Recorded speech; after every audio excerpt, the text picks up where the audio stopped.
मोक्षमार्गस्य नेतारं भेत्तारं कर्मभूभृतां ज्ञातारं विश्वतत्त्वानां वन्दे तद्गुणलब्धये। महान ग्रंथ तत्वार्थ सूत्र जी।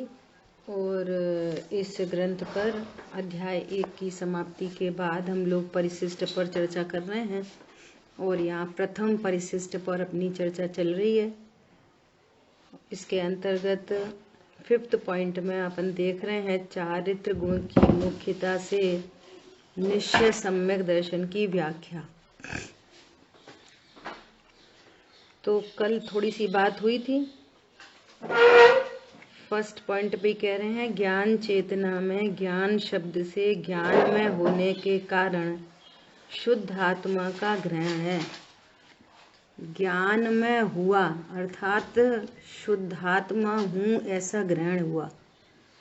ज्ञान में हुआ मतलब उसने ज्ञान स्वरूपी अपने को जान लिया तो ज्ञान में हुआ। और अभी तक अपने को संयोग शरीर वाला जान रहा है तो फिर अज्ञान में भाव है। और जहाँ अज्ञान में भाव है वहाँ राग द्वेष है और जहाँ ज्ञान में भाव है वहाँ पर वीतरागता है, शुद्धता है। तो इस एंगल से सम्यक दर्शन की चर्चा चारित्र गुण की पर्याय से भी की जाती है।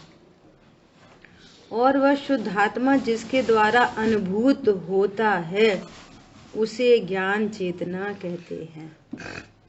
ठीक है, जिसके द्वारा अनुभूत होता है अर्थात ज्ञान के द्वारा अनुभूत होता है। और अनुभूति में क्या होता है कि अतीन्द्रिय आनंद प्रकट होता है। अतीन्द्रिय आनंद क्या है? वो चारित्र गुण की शुद्ध परिणति है। तो इनसे क्या पता चला कि ये सम्यक दृष्टि है। ऐसे तीनों पर्याय की बात हो गई है ना। मुख्यता किसी की भी हो सकती है लेकिन जहाँ एक पर्याय है वहाँ तीनों पर्याय हैं तो किसी किसी की मुख्यता से चर्चा चलती है, ये समझना। उसका स्पष्टीकरण यह है कि आत्मा का ज्ञान गुण सम्यक्त्व युक्त होने पर आत्म स्वरूप की जो उपलब्धि होती है उसे ज्ञान चेतना कहते हैं। देखो ज्ञान चेतना की परिभाषा क्या, ज्ञान चेतना की परिभाषा क्या कह रहे हैं कि आत्मा का ज्ञान गुण सम्यक्त्व युक्त होकर, जब ज्ञान सम्यक्त्व युक्त होता है अर्थात सम्यक होता है तब क्या होता है? आत्मा की उपलब्धि होती है। ज्ञान सम्यक है कब कहा जाएगा? जब उस ज्ञान में मैं आत्मा हूं ऐसी उपलब्धि हो तो ज्ञान सम्यक है। और जिस ज्ञान में आत्मा की उपलब्धि नहीं है वो मिथ्या है ना। तो आत्मा की उपलब्धि होती है तो उस उपलब्धि में क्या होता है कि आनंद प्रकट होता है, इसलिए उसको ज्ञान चेतना कहते हैं। निश्चय से यह ज्ञान चेतना सम्यक दृष्टि के ही होती है। ये ज्ञान चेतना सम्यक दृष्टि जीवों को होती है ना। अब यहाँ पे वही कि ज्ञान भले पर को जान रहा है तो भी ज्ञान चेतना है। पर को जानने के काल में उपयोगात्मक पर को जान रहा है तो पर को जानने के काल में भी ज्ञान चेतना सुरक्षित है। क्यों? भले पर का जानना हो रहा है लेकिन पर का जानना पर रूप हो रहा है। कभी भी पर को स्व नहीं जानता। जितनी लिस्ट बनाई पर की स्थूल से सूक्ष्म तक उनमें किसी भी रूप अपने को नहीं जानता है ना। अपने को संयोग वाला नहीं जानता, अपने को शरीर वाला नहीं जानता, अपने को कर्म वाला नहीं जानता, अपने को कषाय वाला नहीं जानता। अरे वो तो सब छोड़ो, अपने को गुण भेद रूप भी नहीं जानता, अपने को मात्र पर्याय रूप नहीं जानता। समझ आ गई बात? तो गुण भेद तक जाने वो भी अपराध है।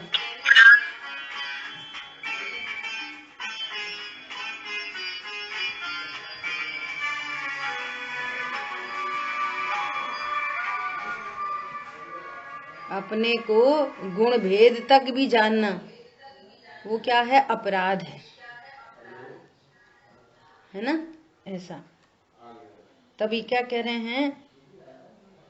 निश्चय से यह ज्ञान चेतना सम्यक दृष्टि को ही होती है। पर को जानने का काल है, उस समय भी अपने को ध्रुव रूप से ही जानता है। प्रतीति बह रही है, सम्यक ज्ञान बना हुआ है। पर लक्ष्य है लेकिन सम्यक ज्ञान बना हुआ है। पर लक्ष्य है लेकिन सम्यक दर्शन बना हुआ है। पर लक्ष्य है लेकिन अनंतानुबंधी के अभाव रूप शांति, अनंतानुबंधी के अभाव रूप शांति कंटिन्यूअस है। विषय भोग का परिणाम शांति कंटिन्यूअस है। समझ में आई बात? लड़ाई झगड़े के परिणाम शांति कंटिन्यू है। अनंतानुबंधी राग का अभाव होने पर कुछ तो प्रकट हुआ ना, तो जो प्रकट हुआ वो बरकरार रहता है। ये बहुत समझने की बात है। ठीक है। यहाँ आत्मा का जो शुद्धोपयोग है, नोट में लिखा नीचे, यहाँ आत्मा का जो शुद्धोपयोग है वह अनुभव है और वह चारित्र गुण की पर्याय है। अभी शुद्धोपयोग कहीं भी सुनने मिले तो शुद्धोपयोग में एंगल समझना कि ये चारित्र गुण की तरफ से कह रहे हैं। शुद्धोपयोग, शुद्धोपयोग हुआ मतलब वीतरागता प्रकट हुई, ऐसा वो समकाल है। ठीक है। जिस समय वीतरागता प्रकट हुई है उस समय ज्ञान ज्ञायक के सन्मुख है। तो ये सब चीजें अंडरस्टूड हैं। देखो, आत्मा की शुद्ध उपलब्धि सम्यक दर्शन का लक्षण है।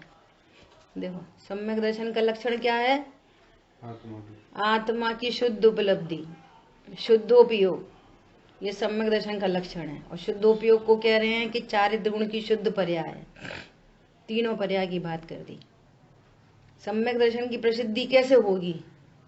उस जीव को, स्वयं को सम्यक दर्शन की प्रसिद्धि कैसे होगी? अतीन्द्रिय आनंद प्रकट हुआ तो सम्यक दर्शन हो गया। देखो, अपन पहले भी चर्चा कर चुके हैं। पहले ये जीव आगम से पूरे वस्तु स्वरूप को जानता, द्रव्य गुण पर्याय, विकारी पर्याय, निमित्त नैमित्तिक संबंध, शरीर का एक क्षेत्रावगा संबंध, ये पूरा भेद विज्ञान सब ये पहले आगम से जानता है।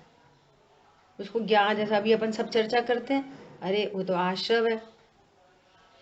ये आगम से इतनी 7 तत्व की, 9 पदार्थ की एकदम यथावत उसको प्रतीति आती है शास्त्र के आधार से। वो शास्त्र है और ये हमारा ज्ञान है। समझ आ गई बात? तो शास्त्र के आधार से यथावत प्रतीति, यथावत निर्णय एकदम ऐसा ही है वस्तु स्वरूप। ये अब सम्यक दर्शन हो गया तो ज्ञान में क्या बढ़ा? कुछ एक्स्ट्रा ऑर्डिनरी और अधिक ज्ञान हो गया कि ज्ञान तो वो सेम टू सेम है, लेकिन एकदम स्वरूप के सन्मुख देख लिया। ओ, ये ऐसा है ज्ञान। तो ज्ञान में कुछ बढ़ता नहीं है, उस ज्ञान को सम्यक संज्ञा मिलती है। अब ये पता कैसे चलता है कि हमको सम्यक ज्ञान हो गया है, हमको ही सम्यक दर्शन हो गया है? उसकी प्रसिद्धि होती है चारित्र गुण की शुद्ध परिणति जो प्रकट होती है, वो प्रसिद्ध करती है आत्मानुभूति को। जो अतीन्द्रिय आनंद प्रकट हुआ ना, उस समय राग द्वेष उत्पन्न नहीं हुए और आनंद प्रकट हुआ। वो आनंद प्रसिद्ध करता है सम्यक दर्शन को, सम्यक ज्ञान को।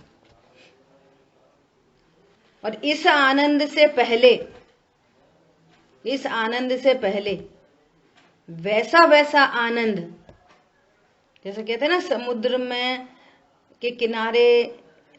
में जाने से पहले किनारे पर ठंडी ठंडी हवाएं आती हैं, है ना? ऐसे ही स्वभाव सन्मुख वो होता है जिसको तत्व निर्णय के बल पर जिसको आनंद होता है। जो उसका आनंद है वो बहुत लोग आनंदित होते हैं। काहे से? बहुत लोग पाप के बल पे आनंदित रह लेते हैं। अरे हमने तो उससे ऐसे कह दी, मजे आ रहे उसको, तो वो सामने वाले को दुखी करके उसको मजे आ रहे। तो आनंद तो लोग पाप से भी ले लेते हैं। समझ आ रही है बात?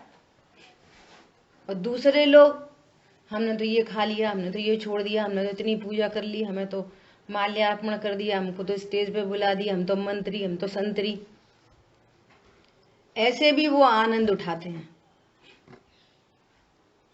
लेकिन वो कितनी देर का है, अभी उदय बदलता है तो औंधे मुंह गिर जाते हैं। अभी किसी ने दिए 1 लाख रुपए और उनको स्टेज पे बुलाया नहीं, तो वो दान का भाव में सुख तो था ही नहीं। तो फिर वो टेंशन टेंशन टेंशन चलती रहती है, हमें नहीं बुलाया, हमें नहीं, हमारा नाम नहीं लिखा, हमारा नाम नहीं लिखा पत्रिका में, हमने तो इतने 1000 रुपए दिए। तो उदय बदल जाता है, उसको पता नहीं है कि अब ये दूसरा उदय आ रहा है, और उदय का संबंध धन से नहीं होता। लेकिन जो स्वभाव के बल पर जो निश्चिंत है, वो निश्चिंता परमानेंट है। अब चेक करो कि जैसे बहुत दिन से घर में कोई लड़ाई झगड़ा नहीं हुआ हो, कोई सब, भैया अब हमारे यहाँ सब बहुत शांति है, तो तुम उदय के बल पर शांत देख रहे हो अपने को। कोई प्रतिकूलता नहीं आई, कोई शरीर में रोग आदि नहीं हुए, किसी ने कुछ उल्टा सीधा नहीं बोला, कोई अपयश कीर्ति का उदय नहीं आया, कोई मान भंग नहीं हुआ। अब बहुत अच्छा है। तो किसके बल पर अच्छा है? यहाँ तो ये कहते हैं कि कदाचित परिणति में कोई तीव्र कषाय उत्पन्न हो, क्रोधादि भाव उत्पन्न हो जाए, परंतु तत्व ज्ञान के बल पर वो पता चल रहा है कि ये क्रोध व्यर्थ का है। ये पता चल रहा है कि ये जिस जिस बात के लिए क्रोध हुआ है वो स्वतंत्र परिणमन है। क्रोध के काल में तत्व ज्ञान कंटिन्यूअस चलता है। ये उसको याद नहीं करना पड़ता, वो तो एक ही काल में 2 धाराएं चल रही। ऐसी परिणति सम्यक्त को लेके आती है। उससे पहले तत्व के बल पर निर्भरता, धन के बल पर निर्भरता नहीं, शरीर की स्वस्थता के बल पर निर्भरता नहीं, या आपने कोई कोई प्लानिंग कर रखी हो, उस प्लानिंग के बल पर निर्भरता नहीं, उदय के बल पर निर्भरता नहीं। उस निर्भरता का कारण कौन है? ओहो, कर्ता ज्ञायक, परिपूर्ण ज्ञायक, सदा रहने वाला ज्ञायक, मैं सदा हूं। ये होती है समाधि मरण की तैयारी। अपन तो कहते बुद्धि पूर्वक विचार करो, बुद्धि पूर्वक कि एक एक चीज छूट जाएगी और मालूम नहीं है कि कहाँ जाना है। सोचो ये पूरा ऐसा परिकर ऐसी छूट के किसी दूसरी जगह ट्रांसफर हो जाएगा, और परिणति एकदम निर्भर है। जब यहाँ पर ये पता चलेगा कि यहाँ सचमुच में मेरा कुछ नहीं, ये देह में नहीं, वो वहां परिणाम में जो एकदम शांति शांति शांति चल रही है, ये उस शांति को लेके आएगी। ठीक है, आगे बढ़ते हैं। आत्मा की शुद्ध उपलब्धि सम्यक दर्शन का लक्षण है। देखो, आत्मा की शुद्ध उपलब्धि ये सम्यक दर्शन का लक्षण है। सम्यक दर्शन की पहचान इधर से होगी।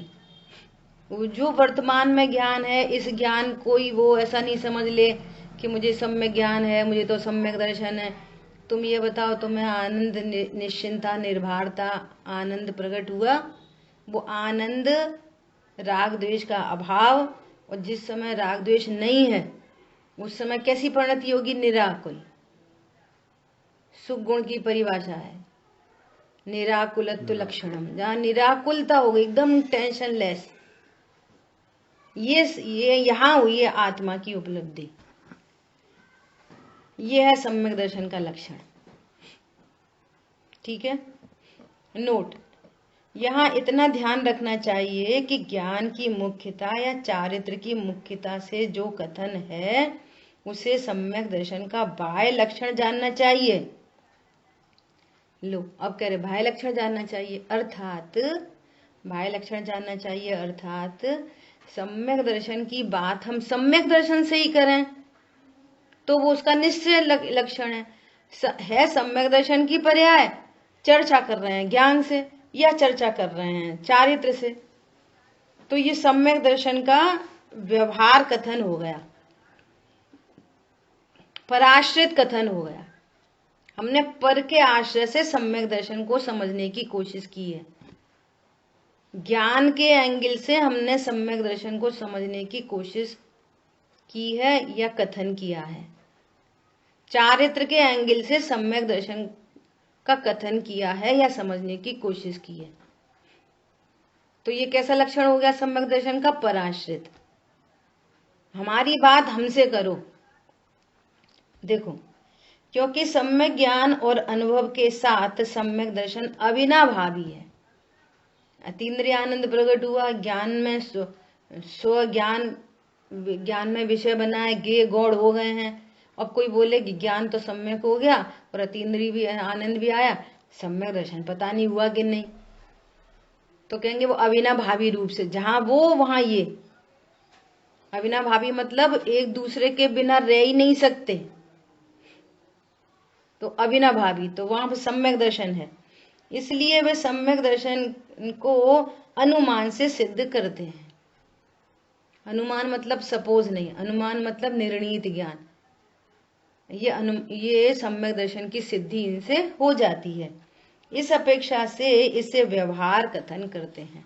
किसी अन्य के माध्यम से अन्य का कथन करना ये व्यवहार हो गया, इसको पराश्रितो व्यवहार है। ये यहाँ पे व्यवहार का एंगल क्या चल रहा है? पराश्रितो व्यवहार है। अनुभव शब्द आया ना, ये कौन सी गुण की पर्याय लेंगे इसमें? कल बात करी ना, एक तो अनुभव को ज्ञान की पर्याय की एंगल से भी बात करते हैं, क्योंकि वो अनुभव करने वाला तो ज्ञान है ना, और अनुभूति चारित्र गुण की पर्याय को भी अनुभूति कहते हैं। भैया अनुभूति हुई, क्या हुई? आनंद प्रकट हुआ, आनंद की अनुभूति हुई, तो वो चारित्र गुण की पर्याय से भी अनुभूति को कहते हैं और ज्ञान की पर्याय से भी अनुभूति को कहते हैं। और शुद्धात्मा को अनुभूति स्वरूप भगवान आत्मा भी कहते हैं। द्रव्य को भी कभी अनुभूति स्वरूप कहते हैं, है ना, कल भी चर्चा की थी अपन ने ये। इस अपेक्षा से इसे व्यवहार कथन कहते हैं, और दर्शन श्रद्धा गुण की अपेक्षा से जो कथन है उसे निश्चय कथन कहते हैं। बोलो, मैंने 2-3 बार रिपीट करा है, सम्यक दर्शन की पर्याय को ज्ञान की तरफ से या चारित्र की तरफ से कहा जाए तो कौन से नए का कथन है ये और क्यों है? बोलो, कौन कहेगा? व्यवहारने का कथन है। क्योंकि निश्चय सम्यक दर्शन को निश्चय सम्यक दर्शन के उसी सम्यक दर्शन की ओर से कहेंगे तो निश्चय की बात हो जाएगी, और जब उसी सम्यक दर्शन का स्वरूप ज्ञान चारित्र की तरफ से कहेंगे तो व्यवहार कथन सम्यक दर्शन का। तो व्यवहार कथन क्यों है? प्रश्न ये है। उपचार से कहा है। अजय भैया बोल रहे थे, क्या बोल रहे हैं आप? दोनों लगभग बोला तो ऐसे ही था, भाई ने जैसे बोला, पर आप जो बोल रहे कि इसको व्यवहार से क्यों कहा? व्यवहार से इसलिए कहते हैं क्योंकि वो उसकी ही परिणति में नहीं हो रहा है ना, इसलिए एक शब्द बोला अभी यार, कोई बोल रहा था श्रद्धा की पर्याय से अपन ऐसी बात कर रहे हैं। हाँ, मित्तल भाभी जी बोल रही हैं पराश्रित कथन किया, पराश्रित, पर की अपेक्षा से बताया, इसलिए व्यवहार है। देखो, बहुत व्यवहारने का जो कथन है ना, वो बहुत प्रकार के होते हैं। पराश्रित कथन व्यवहार ने हर समय झूठा नहीं होता। क्या बोला? व्यवहार ने मतलब झूठा, अभूतार्थ, है ना। पराश्रित कथन किया है ना, इसलिए व्यवहार है। इसका एग्जाम्पल बहुत बार दिया है, अब सुनना, सब ध्यान से सुनना। जैसे ऐसा कहा कि ज्ञान की पूर्ण शुद्ध पर्याय प्रकट हुई। ज्ञान की पूर्ण शुद्ध पर्याय, तो ज्ञान की पूर्ण शुद्ध पर्याय का क्या नाम है, क्या कहते हैं उसको? बोलो। केवल ज्ञान। केवल ज्ञान, बहुत अच्छा। और दूसरा क्या नाम है? छायिक ज्ञान, बहुत बढ़िया। एक और नाम है अनंत ज्ञान। ठीक है, कुछ भी कह सकते। ज्ञान गुण की पूर्ण शुद्ध पर्याय, उसको केवल ज्ञान भी कह सकते हैं, उसको अनंत ज्ञान भी कहते हैं, उसको छायिक ज्ञान भी कहते हैं। कर्म के 6 से उत्पन्न हुई है ना, तो छायिक ज्ञान भी कहते हैं। अब कोई ऐसा पूछे कि केवल ज्ञान क्या होता है? अच्छा, अरे वो शुद्ध पर्याय होती है, पूर्ण शुद्ध पर्याय। नहीं, पूर्ण शुद्ध पर्याय तो है, पर वो कैसी होती है? तो आप निश्चय से कथन करते रहो, क्या अरे वो पूर्ण शुद्ध पर्याय होती है बस, तो वो उसका भाव ग्रहण नहीं होगा। और पराश्रित कथन कर दोगे तो समझ में आ जाएगी। तो पराश्रित कथन कैसा? अरे केवल ज्ञान उसे कहते हैं सकल द्रव्य के गुण अनंत पर्याय अनंता, जाने एक ही काल प्रकट केवली भगवंता। समझ आ गई बात? तो लोकालोक की तरफ से केवल ज्ञान का स्वरूप बताना पड़ा, जबकि केवल ज्ञान का लोकालोक से कोई संबंध है? वो केवल ज्ञान इसलिए है क्योंकि वो लोकालोक को जानता है, इसलिए केवल ज्ञान है। बोलो, ये केवल ज्ञान इसलिए है क्योंकि ये लोकालोक को जानता है। समझ में आ रही है बात? स्वाश्रित कथन क्या है? पूर्ण शुद्ध पर्याय। ये स्वाश्रित कथन है, पूर्ण शुद्ध पर्याय है और हम पूर्ण शुद्ध पर्याय बोल रहे हैं, कथन भी कर रहे हैं और जान भी रहे हैं, तो ये परमार्थ का कथन हो गया। अब उसको व्यवहारने से बोल रहे हैं, क्यों पराश्रित कथन करना पड़ रहा है? मजबूरी है ये, कि जो विश्व के सारे द्रव्यों को, उनके सारे गुणों को, उनके अनंत त्रिकालवर्ती पर्यायों को, भूतकाल की पर्यायों को, है ना, भूतकाल की पर्यायों को, भविष्य की पर्यायों को, जो उत्पन्न नहीं, उनको युगपद एक समय में एक साथ सबको जानता है। ठीक है, अब ये कथन किसका हो गया? व्यवहारने का। अब व्यवहारने का कथन हो गया का अर्थ क्या निकाल लिया? इसका भाव नहीं समझा तो, क्योंकि व्यवहारने के तो बहुत सारे भेद प्रभेद हैं। भेद सो व्यवहार भी कहते हैं, वो असद्भूत को भी व्यवहार कहते हैं, वो पराश्रित को भी व्यवहार कहते हैं, है ना। तो क्या अर्थ निकल गया कि केवल ज्ञान लोक अलोक को व्यवहार से जानता है, और व्यवहार से जानता है अर्थात जानता ही नहीं है, वो तो व्यवहार से जानता है। समझ में आ गई बात? तो ऐसे उल्टे अर्थ निकल गए। आज अपने को तो बहुत पका पकाया माल मिल गया है, पता है। अपन से पहले ये बहुत चर्चाएं हुई हैं इन सब चीजों पे विद्वानों के द्वारा, फिर मर्म निकाल के अपने पास आए हैं। खूब चर्चाएं हुई हैं कि केवल ज्ञान लोकालोक को निश्चय से जानता है कि व्यवहार से जानता है। वो कहेंगे पराश्रित तो व्यवहार से जानता है। अब ये क्या व्यवहार ने लागू पड़ा, ये बात पकड़ में नहीं आई, तो वो तो लोकालोक को व्यवहार से जानता है, और व्यवहार है सो अभूतार्थ है। इसका मतलब क्या निकला? जानता नहीं है। पॉइंट पकड़ में आ रहा है? ऐसे, इसलिए ये बात अपन कर रहे हैं कि एक व्यवहार ने होता है पराश्रित कथन कर किया सो व्यवहार।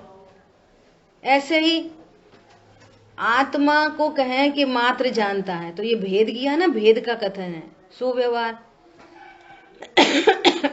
और एक कह रहे हैं कि आत्मा शरीर वाला होता है, ये भी व्यवहार। और एक कह रहे हैं कि आत्मा राग करता है, ये भी व्यवहार। और एक कह रहे हैं कि आत्मा कर्मों को बांधता है, ये भी व्यवहार। तो सारे व्यवहार एक ही कोटि के हैं क्या? नहीं। सबके अर्थ अलग हैं, सबके प्रयोजन अलग हैं, हर से अलग अलग प्रयोजन की सिद्धि होती है। सबको एक कोटि में थोड़ी डाला जाता है। ये बहुत समझने की बात है, नहीं तो ऐसे गलतियां होती हैं। हाँ बोलो रागिनी।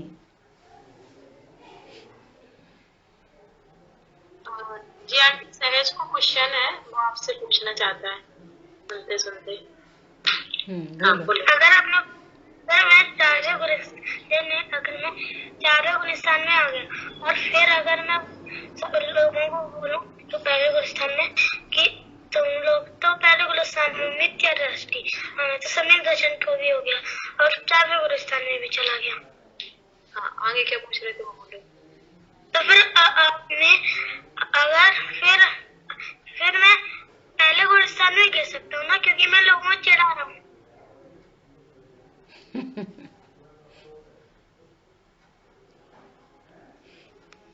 ऐसा जरूरी नहीं है। देखो लोक में भी एक तो क्वेश्चन समझ में नहीं आया, क्या क्वेश्चन पूछा? रागिनी बोलो क्या क्वेश्चन पूछा, तुम अपनी भाषा में बोलो। वैसे ये क्वेश्चन बीच में आ गया, अपनी चर्चा तो दूसरी चल रही थी, पर चलो ठीक है बोलो रागिनी। ऐसे क्वेश्चन कोई भी पूछने हो ना तो क्लास के एंड में पूछा करो। बोलो बोलो। हाँ, तो वो पूछ रहा था कि मुझे सम्यक दर्शन हो गया, मैं चौथे गुलिस्तान में हूँ और मैं जो है ना मेरे से नीचे वाले गुलिस्तान में हूँ, मैं उनको चिढ़ाऊं कि मुझे तो सम्यक दर्शन हो गया, लो तुम्हें तो हुआ नहीं, मैं तो सम्यक दृष्टि हो गया। तो वो ये बोल रहा है कि यदि मैं ऐसा चिढ़ाऊंगा तो क्या मैं पहले गुलिस्तान में चला जाऊंगा, ऐसा पूछ रहा है। हाँ तो देखो मैंने उसको बोला, अब सुनो, चौथे गुलिस्तान में वो जीव आता है जिसको पर्याय अत्यंत गौड़ हो जाती है। पहले तो चौथे गुलिस्तान में आने वाले को पर्याय गौड़ और द्रव्य मुख्य, तब तो वो सम्यक दृष्टि होता है। समझ आ गई बात? सम्यक दृष्टि कौन होएगा? जो पर्याय से रहित द्रव्य को देखता है, गौड़ करके, रहित इन द सेंस गौड़ करके द्रव्य को देखता है, वो सम्यक दृष्टि होता है। फिर ये चिढ़ाने बुड़ाने की तो बात ही पूरी खत्म हो जाती है, क्योंकि पर्याय तो एक समय की है। और त्रिकाली ध्रुव महामहिम है। गुरुदेव श्री अपने एग्जाम्पल है इस बात को भली प्रकार से समझने के लिए। गुरुदेव श्री के पास लोग आते और उनको कहते साहब वो आपके बारे में ऐसा कह रहे ऐसा कह रहे, तो वो ऐसा थोड़ी कहते कि वो मिथ्या दृष्टि है, वे तो ऐसे ही कहेंगे, अपन तो सम्यक दृष्टि है। पॉइंट समझ में आ रहा? वो क्या कहते, अरे भगवान आत्मा है, भूलेला भगवान छे, ऐसी दृष्टि वाला सम्यक दृष्टि होता है। ऐसा नहीं कि सम्यक दृष्टि हो गया फिर वो पर्याय का लक्ष्य करके फिर तो मान कषाय का प्रसंग बन जाएगा, फिर तो दीनता हीनता का प्रसंग बन जाएगा, ऐसा। ठीक है, ये वाली बात। दूसरी बात, लोक में भी, लोक में घरों में देखना, मान लिया दो बहनें हैं, दो भाई हैं, देरानी जेठानी हैं, कोई भी दो लोग हैं, है ना, तो अपन क्या समझाते हैं आपस में एक दूसरे को, अरे तुम समझदार हो, तुम शांत रहो। समझदारी का परिचय क्या होता है? समझदारी का परिचय वो होता है कि जो छोटी छोटी चीजों में पर्यायों, अपनी यहाँ की भाषा में बोलो, पर्यायों को जो गौड़ करके आगे बढ़ता है। लोक में भी समझदार उसको कहते हैं। कोई करोड़पति हो गया तो करोड़पति किसको कहते हैं? ए सुन सुन देख, मैं तो करोड़पति, तू गरीब है। तो लोक में भी ये वाली बात है, घटित नहीं होती। ये तो बहुत बड़ी पारलौकिक बात है। प्रश्न है बच्चे का, लेकिन अपन सबको समझने की बात है। मैंने आज बहुत अच्छे कपड़े पहने, तो लोक में छोटे छोटे बच्चे जो LKG UKG पढ़ने जा रहे हैं, यही नहीं बात ऐसी करते, मैं तो इतने अच्छे कपड़े पहन के आया, तू कितने गंदे पहन के आया। तो इन बातों को तो लोक में ही पसंद नहीं किया जाता। ये तो बहुत बड़ी बात है, पारलौकिक बात है। कोई सम्यक दृष्टि हो जाए वो ऐसा करेगा, और वो करेगा तो मिथ्या दृष्टि हो जाएगा। अब वो मिथ्या दृष्टि ये है पहले से, वो हो क्या जाएगा? एक बात समझ आ गई बात? वो क्या सम्यक दृष्टि कोई इतनी छोटी बातों में थोड़ी उलझता है, ये बहुत समझने की बात है और बहुत गंभीर बात है। ठीक है, चलो। तो यहाँ पर अपनी बात चल रही थी, बहुत इंपॉर्टेंट बात चल रही थी कि व्यवहार न के कथन अनेक प्रकार के होते हैं, है ना? तो कौन सा व्यवहार न है ये समझना पड़ेगा, और कौन सा व्यवहार न है तो उसकी कितनी कीमत रखता है। एक तो आत्मा शरीर वाला है, ये व्यवहार न कितनी कीमत रखता है? बस संयोग का ज्ञान करा रहे हैं, बाकी आत्मा तो कभी भी शरीर वाला नहीं होता। और एक कथन है कि आत्मा राग करता है, ये भी व्यवहार न का कथन है। तो राग तो परिणति में है, राग तो परिणति में है, पर जैसा वो शरीर रूप कभी नहीं होता, ऐसा ये राग रूप तो कभी नहीं होता, इसलिए तो व्यवहार है।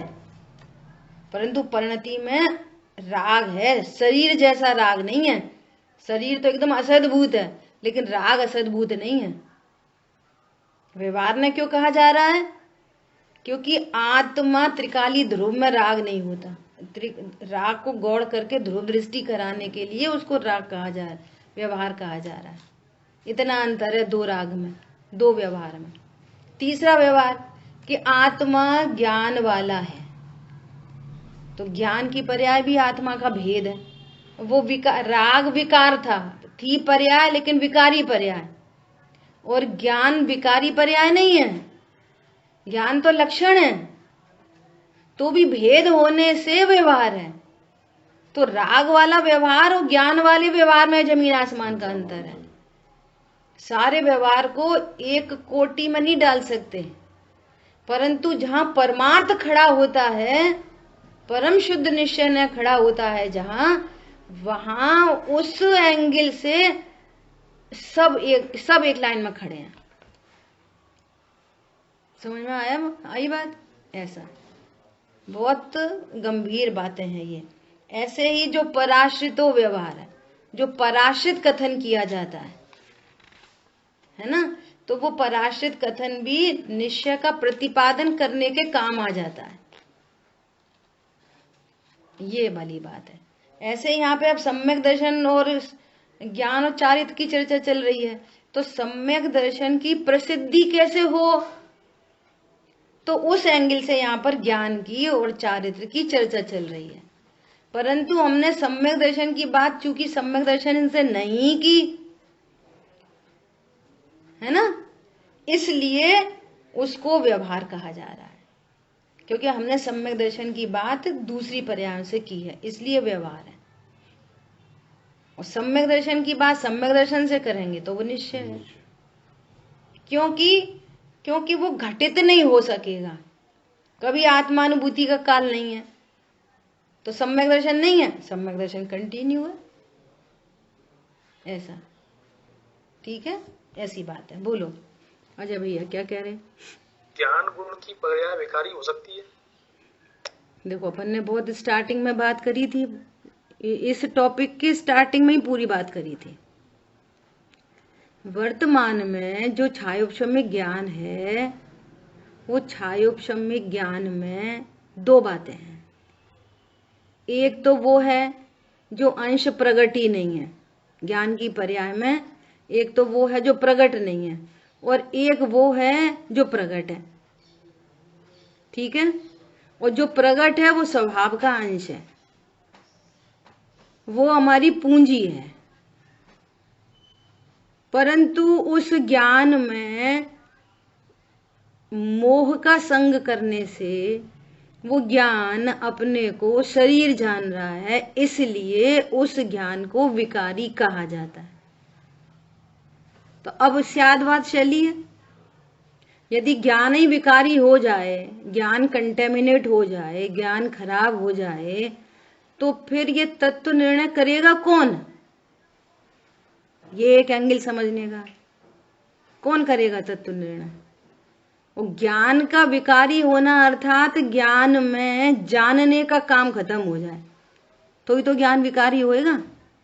कोई चीज खराब होगी तो कैसे खराब होगी, विकार कैसे होगा?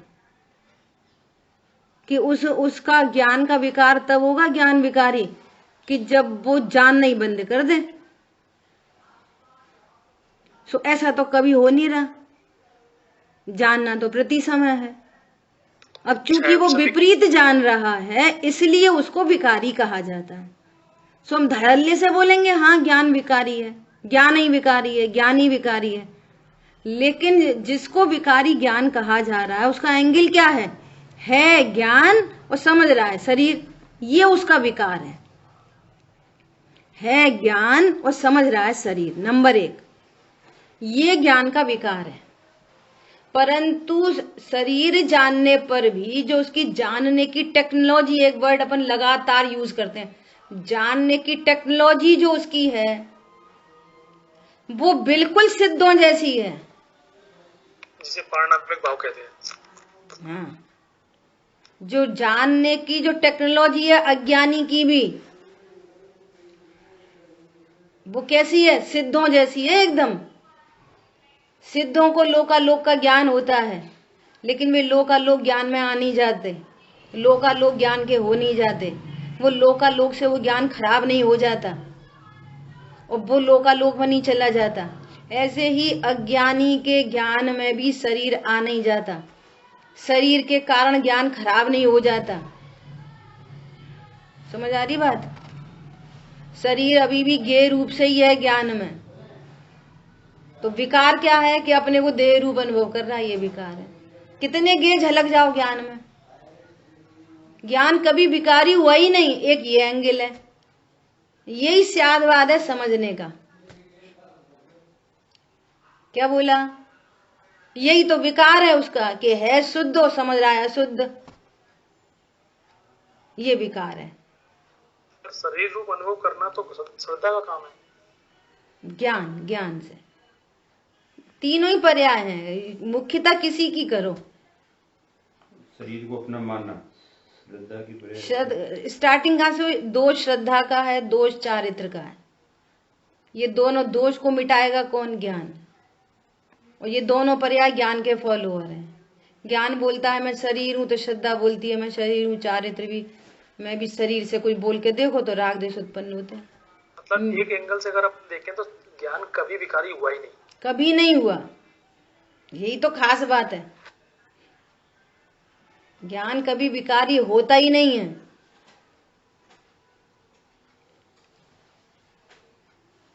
इसलिए जो मेरा निज वैभव है ना, उपयोग कहें की बात है। क्या उपयोग कहें, ज्ञान कहें या उपयोग कहें की बात है, एक ही बात, जो कभी विकारी नहीं हुआ। हाँ, और ये ज्ञान कहो उपयोग कहो ये विकारी कभी हुआ नहीं है। वर्तमान जो छायोशमिक ज्ञान है उसी ज्ञान में का जो विशेष है ना, इस ज्ञान में गलती हो रही है बस, परंतु विकारी फिर भी नहीं हुआ। गलती हो रही है, क्या गलती हो रही है? चिर से ही पर मैं भ्रमित हुई हूँ, द्रव्य दृष्टि से अति पवित्र, परिणति ही मात्र अपावन है। क्या अपावनपना क्या है?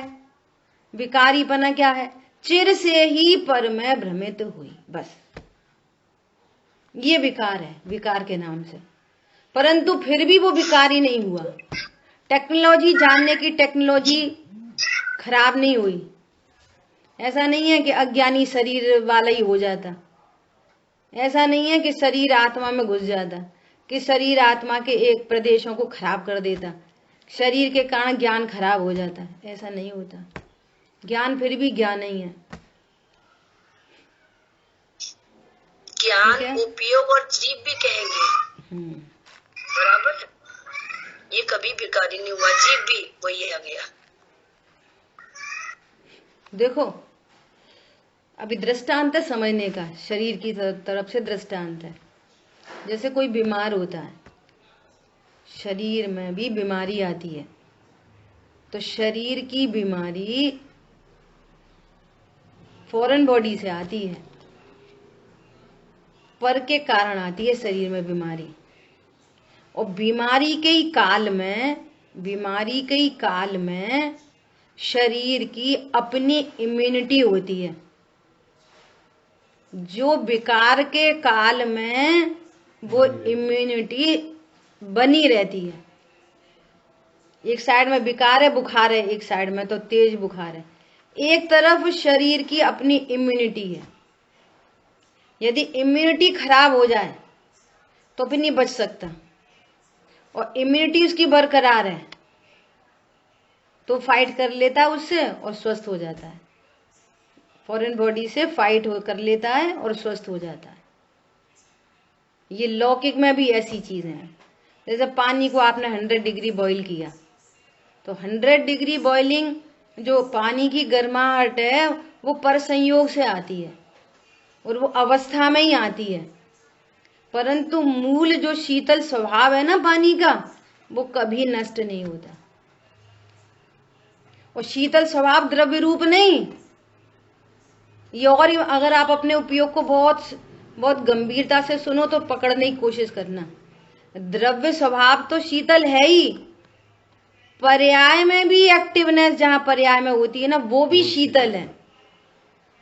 क्योंकि जो द्रव्य है ना, वो द्रव्य तो कूटस्थ होता है, निष्क्रिय होता है। और आपने खौलता पानी डाल दिया आग के ऊपर, तो आग को खौलते पानी ने बुझा दिया। तो वो जो द्रव्य था ना, शीतल स्वरूप द्रव्य ने नहीं बुझाई आग, द्रव्य तो निष्क्रिय होता है। वो पर्याय, शीतल पर्याय भी वहां मौजूद थी जिसने पानी को बुझाया है। अगर इस बात को किसी ने पकड़ा हो तो पकड़ लेना। द्रव्य के कारण नहीं बुझा पानी, वो अग्नि, द्रव्य के कारण अग्नि नहीं बुझी है। पानी सदा के काल में भी जीव जो है परम शुद्ध है। हाँ, यही तो काम है। कल परसों हम लोग, अमित भैया, हम लोग चर्चा कर रहे थे तो ऐसी बात आ रही थी। तो अपनी क्लास में मैंने भैया बोला, भैया क्लास में भी ऐसी बात चली। क्या बात चली? अभी आप देख लेना, कभी भी देखना, जो ध्रुव की बात चले, त्रिकाली की बात चले, ये बात चले, है ना, शुद्ध सब द्रव्य गुण पर्याय की बात चले, तो देखना सब लोग शांति से चुपचाप सुनते रहते। और जैसी कोई एक्टिविटी की बात करो ना, शरीर सापेक्ष, बच्चों के सापेक्ष, कुछ करने धरने के सापेक्ष, फिर देखो सब बोलने लग जाते। देख लेना, कभी भी देख लेना। बोलो, पर्याय की बात करो ना, पर्याय की बात करो, ऐसे पर्याय की बात करो, भैया हिंसा नहीं करनी चाहिए, तो ये बात स्वीकार हो जाएगी। पर्याय की हर बात स्वीकार हो जाएगी। और द्रव्य में ऐसी कौन सी प्रॉब्लम आ रही है? भैया सुनो, हिंसा नहीं कर। हाँ भैया, हम अपन तो हिंसा नहीं करते, अपन तो पानी छान के पीते हैं। नहीं, झूठ नहीं बोलना चाहिए। सुनो, कर्मों का निर्जरा करनी चाहिए अपन को, थोड़ा सहन करो, कर्मों की निर्जरा करो। हाँ, कर्मों की निर्जरा करनी चाहिए। सुनो, सम्यक दर्शन प्रकट करना चाहिए। सही बात है, अब तो कुछ नहीं, बस सम्यक दर्शन प्रकट हो जाए। आप पर्याय, विकारी पर्यायों की बात करो, विकारी पर्यायों के अभाव की बात करो, रत्नत्रय की प्रगटता की बात करो, कर्मों की निर्जरा की बात करो, सब स्वीकार है। एक अकेला वो द्रव्य स्वभाव, मैं सदा अकर्ता हूं, ये स्वीकार नहीं है। समझ में आ रही बात? ऐसी कौन सी महान अलौकिक बात है? इतनी सी बात में कौन सी प्रॉब्लम? आप पर्याय की जितनी बात कर दो, शुद्ध खाने पीने की बात कर लो, टीवी फ्रिज कूलर छोड़ने की बात कर लो, रत्नत्रय प्रकट करने की बात कर लो, कर्म की निर्जरा की बात कर लो, वो सब में हाँ हाँ हाँ हाँ हाँ। भैया राग नहीं करना चाहिए, हाँ सही बात है राग। और ऐसा बोलो, अरे मैं तो प्रभु हूँ, करता हूँ, गायक हूँ, यही वाली बात यदि स्वीकार नहीं हो रही, इसमें क्या समस्या आ रही है? वो जब घर गृहस्थी की बात ले आओ उदाहरण के रूप में, कुछ रेयरिटी से तो आती है, डरते डरते आती है वो चर्चा भी, बोलते से डर लगता है। सही बता रहे कि अब हाल बस इतनी सारी जो चर्चा हुई है ना, वो सब साइड हो जाएगी, ये मुख्य हो जाएगी, एक सेकंड नहीं लगेगा। और दृष्टांत ये वो कोई चर्चा करने से पहले 3 बार बोलना हो जाता है, ये दृष्टांत है भैया, दृष्टांत है भैया, दृष्टांत है। तो वो दृष्टांत ट्रीट ऐसे होता है सिद्धांत, हाँ हम तो ऐसा नहीं करते, हाँ हम तो ऐसा, हाँ सही बात है, तो फिर उनको ऐसा करना चाहिए, सम्यक दृष्टि को ये करना चाहिए, उनको वो करना चाहिए, वो फलाना ठिकाना, वहीं आ गए, वहीं खड़े हो गए। तो इस बात को स्वीकार में क्या प्रॉब्लम हो रही है? मैं ध्रुव हूं, करता हूं, बोलो, पर से निरपेक्ष हूं, पर से कोई लाभ हानि नहीं है, इसमें क्या समस्या आ रही है? पर की कल कौन बोल रहा था, वीर सागर जी भाई साहब कह रहे थे, पर के ही गीत सुहाए हैं। एकदम परिणति उछाला मारती है। अरे बोलो, हम तो अपने बच्चे को ऐसा बोलते हैं कि ऐसा नमोकार मंत्र करके बोल, तो अब सब चालू हो जाएंगे, हाँ हमारे बच्चे तो ऐसा करते हैं, हमारे तो ऐसा करते हैं। यहाँ पे तो उदाहरण दिया था, बच्चे किसके बच्चे, वो उदाहरण ही सिद्धांत बन जाता है, सिद्धांत 1 घंटे से चला, वो पता नहीं कहाँ चला जाता है। बोलो, छोड़ो कल की बातें, कल की बात पुरानी। समझ में एक व्यवहार के बारे में जो बात चल रही थी, मैं थोड़ा सा एक क्वेश्चन है हल्का सा कि सद्बुद्ध व्यवहार में जो उपचरित और अनुपचरित की जो बात आई थी, उसमें एक कथन, जैसे मैं उसको पढ़ रहा था, पर के लक्ष्य से उत्पन्न होने वाले रागद्वेष को अपना कहने वाला, क्योंकि वे आत्मा ही में ही पैदा होते हैं, ये उपचरित हो गया। और अनुपचरित में क्या हो रहा है कि आत्मा के गुण भेद और पर्याय भेद कर ज्ञानादि को अपना कहने वाला, वो जो है सद्बुद्ध उपचरित का अनुपचरित का कथन हो गया। ये दोनों क्लियर नहीं हो रहे। अभी बात आ गई ना, क्या बात आ गई कि जो रागादि परिणाम हैं वे जीव की पर्याय में है। रागादि परिणाम कहाँ पे है? शरीर में। जैसा शरीर भिन्न है वैसे ही राग भिन्न है क्या? नहीं। तो शरीर क्या है? असद्भूत। और राग क्या है? सद्भूत। एक एंगल तो ये होगा। अब जैसा राग है वैसा ही ज्ञान है क्या? नहीं। तो राग और ज्ञान में फर्क है ना, तो उसे अनुपचरित क्यों कह रहे हैं फिर? इसलिए राग दूर का हो गया और ज्ञान पास का हो गया। राग विकार है और ज्ञान स्वभाव है, इतना बड़ा अंतर है जीव की दोनों पर्याय जीव की, इसलिए दोनों सद्भूत, दोनों के विषय सद्भूत। राग भी जीव की पर्याय, ज्ञान भी जीव की पर्याय, इसलिए सद्भूत। शरीर जीव की पर्याय नहीं है, इसलिए असद्भूत। संयोग जीव की पर्याय नहीं है, गाड़ी घोड़ा पत्नी बच्चे, इसलिए असद्भूत। मतलब उपचरित अगर कथन हो रहा है तो वो थोड़ा दूर का है, हाँ, तो अनुपचरित पास का है। हाँ ठीक है ना। अब राग तो विकार है और ज्ञान स्वभाव है दोनों जीव की पर्याय, लेकिन ज्ञान मुझे प्रसिद्ध करेगा, ज्ञान पूरा काम करेगा। ज्ञान क्लोज है आत्मा के, राग दूर है आत्मा से। शरीर और संयोगों में भी उपचरित अनुपचरित क्यों लगता है कि शरीर और कर्म आते हैं अनुपचरित में, और पत्नी दुकान मकान बच्चे देवशाह गुरु आते हैं अनुपचरित में। तो शरीर जैसा शरीर क्लोज है, एक क्षेत्राव का संबंध है, वैसे पत्नी बच्चे देवशाह गुरु के साथ एक क्षेत्राव का संबंध नहीं है। तो वे हो गए उपचरित और ये हो गया अनुपचरित। शरीर और कर्म हो गए अनुपचरित और पत्नी बच्चे दुकान मकान हो गए उपचरित। हैं दोनों असद्भूत, वो भी असद्भूत और ये भी। शरीर भी असद्भूत है, पत्नी बच्चे भी असद्भूत है, गाड़ी घोड़ा भी असद्भूत है, परंतु दोनों में फिर अंतर है। जैसे आप शॉल उतार कर रख सकते हो, ऐसे शरीर को उतार के नहीं रख सकते। समझ आ गई बात? क्यों? शॉल असद्भूत है और उपचरित है, और शरीर अनुपचरित है, एक क्षेत्राव का संबंध है। ऐसे ही राग उपचरित है और ज्ञान अनुपचरित है। राग का अभाव हो जाएगा, ज्ञान का अभाव कभी नहीं होएगा। क्या बोला? परंतु भेद होने से व्यवहार है। सद्भूत मतलब सत्ता में, सद्भूत मतलब सत्ता में, असद्भूत मतलब सत्ता में नहीं, तो सद्भूत मतलब सत्ता में, ठीक है। और व्यवहार मतलब भेद सो व्यवहार। अब जीव के अंदर अंदर भेद देख रहे हैं, सो राग भी भेद और ज्ञान भी भेद, तो सद्भूत व्यवहार। फिर कौन सा कि राग उपचरित और ज्ञान अनुपचरित।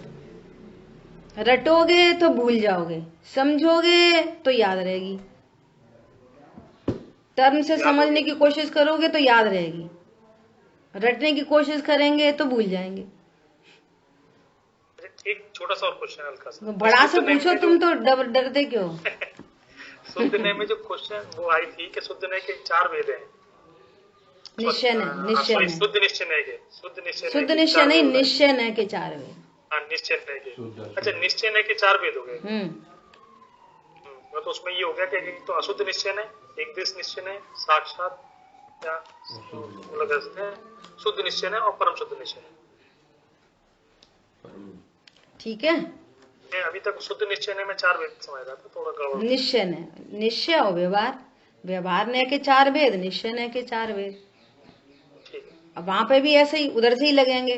पहले वहां भेद से बात कर रहे थे कि जीव राग का करता है, और यहाँ पे कहेंगे रागी जीव, तो विकार से अभेद करके बोल रहे हैं ना, तो ये अशुद्ध निश्चय नय का कथन है। फिर सम्यक दृष्टि जीव, वहां पे कहेंगे सम्यक दर्शन का कर्ता व्यवहार में, क्योंकि भेद करके कथन किया जा रहा है, वो यहाँ पर अभेद से कथन करते हैं, तो कहते हैं सम्यक दृष्टि जीव। तो सम्यक दर्शन है शुद्ध पर्याय, तो शुद्ध पर्याय भी कौन सी? एक देश शुद्ध पर्याय है, तो एक देश शुद्ध निश्चय है।